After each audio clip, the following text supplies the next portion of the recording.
微笑讲客语，咪咪笑讲客话。Hello， 大家好，我是启薇，我是徐薇老师，又到了咪咪笑讲客话微笑讲客语的时候喽。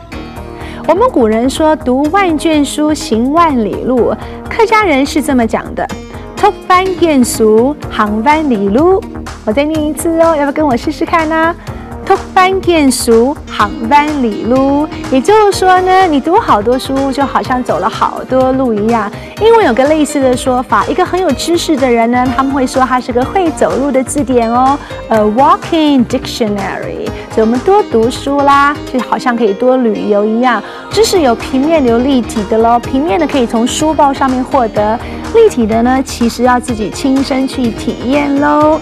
所以我们今天要讲的是旅游的客家话。旅游呢，就是旅行，旅行就是去旅行，用航行这个字咯，可以增加自己的知识，然后拓展视野哦。出国旅游的时候要注意你的护照、机票、钱跟衣物有没有准备好。护照来跟许巍老师念一次，护照，护照，客家话护照。再来机票叫做機票，機票，机票。随身的钱呢，就是钱。再来衫褲，衫褲就是您全身的衣物，衫褲。还有呢，旅行社都会为您安排得很好。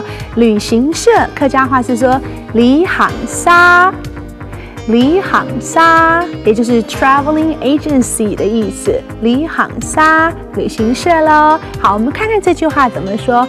你的护照到期咯，要去申请延期。你護照到期嘅，可以申請延期。你護照到期嘅，可以申請延期。你機票係單程嘅，單程嘅，單程就是單程的，還是來回嘅，來回嘅，來回就是來回的意思。当然了，在飞机上，空服员呢跟您的对话应该是用英文比较多啦，哈。比方说 ，What would you like for drink？ 饮料要喝什么呢？客家话就可以说，我啉乜雞呢？我啉乜雞？我想要啉一西西的紅酒，我想来喝一点红酒。我可以吃鸡肉饭吗？这有的是雞肉飯嘛。好啦，现在这里飞机上应该是用不到客家话，但是我们学一点点咯。暗自 say 再见。